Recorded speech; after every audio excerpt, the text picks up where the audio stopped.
জুলাই গণ অভ্যুত্থানের এই আন্দোলনের মাস্টার মাইন্ড আমাদের ক্ষমতাধর উপদেষ্টা মাহফুজ আলম সাহেব আতঙ্ক ফিল করছেন যে ১/১১ সরকার অর্থাৎ সেনাবাহিনীর প্রধান তিনি একটা সামরিক শাসন জারি করতে যাচ্ছে। সেই পদধ্বনি ইতিমধ্যেই এই মাহফুজ আলম শুনতে পারছেন।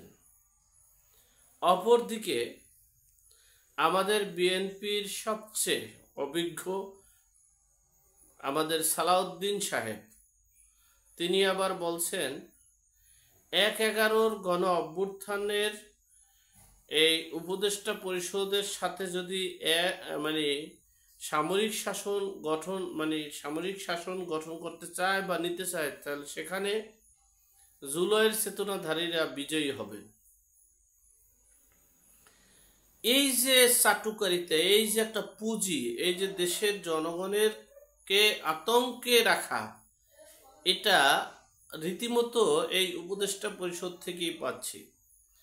আপনারা ইতিমধ্যে যত আতঙ্ক দেখেছেন, যত সংকেত শুনেছেন, সব কিছু এনসিপি এবং উপদেষ্টা পরিষদ পাচ্ছে। এদেশের কোনো রাজনৈতিক দল এবং জনগণ পাচ্ছে না। আপনাদের একটু স্মরণ করিয়ে দেই, আওয়ামী লীগের আমলে এই কাউয়া কাদের এবং আমাদের তথ্যমন্ত্রী হাসান মাহমুদ তারা অনেক সময় অনেক বক্তব্য দিতেন, কিন্তু জনগণ তাদের বক্তব্য নিয়ে যে কত ট্রোল করত, পছন্দ করত কিনা সে চিন্তা তারা করত না। তারা ক্ষমতার মসনদে বসে অনেক বক্তব্য তারা দিতেন। ঠিক তেমনি তাদেরকে ওভারকাম করে ফেলেছেন আমাদের ছাত্র উপদেষ্টা ও আমাদের এই এনসিপি নেতাকর্মীরা। পৃথিবীতে এমন কোনো বাংলাদেশ স্বাধীন হওয়ার পর থেকে আমরা কখনোই শুনিনি সেনাবাহিনী নিয়ে এত বিতর্কিত, এত মন্তব্য করা, এত নিচে নামানো কুরুচিপূর্ণ মন্তব্য পর্যন্ত করেছে বর্তমান সেনাবাহিনী নিয়ে। আমি একটু স্বাভাবিক দৃষ্টিতে তাদের একটু বোঝানোর চেষ্টা করি।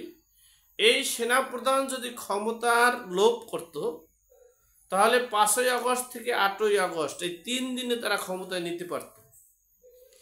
এরপরও আপনারা দেখেছেন বিভিন্ন সময়ে বিভিন্ন বক্তব্য তিনি দিয়েছেন।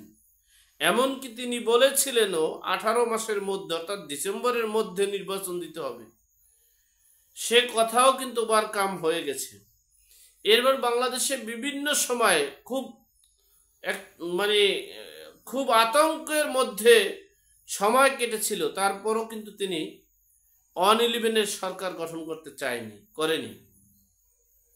তার যদি ক্ষমতার লোভ থাকতো তাহলে আরো 3 মাস আগে, অথবা যদি ক্ষমতার সেরকমের চিন্তা থাকতো তাহলে মার্চ টু গোপালগঞ্জ যেদিন দিয়েছে সেদিনও কিন্তু তিনি ক্ষমতা গ্রহণ করতে পারত। কিন্তু এই আমার দৃষ্টিকোণ থেকে এই সেনাপ্রধান স্বইচ্ছায় স্বজ্ঞানে মনে হয় ক্ষমতা নিবে বলে আমার মনে হচ্ছে না। কিন্তু এই সেনাবাহিনীকে নিয়ে এত কুরুচিপূর্ণ বক্তব্য এনসিপি সমন্বয়কারী এবং সকল শ্রেণীর মানুষেরা করতেছে, কারণ কি? এটার অবসান কখন হবে? এই দেশটাকে জুলাইকে পুঁজি করে, এই চেতনাকে পুঁজি করে এই মাহফুজ আলম, আসিফ নজরুল, আসিফ মাহমুদ, সজীব ভুইয়া সহ এনসিপি সহ তারা দেশটাকে কোথায় নিয়ে যাচ্ছে?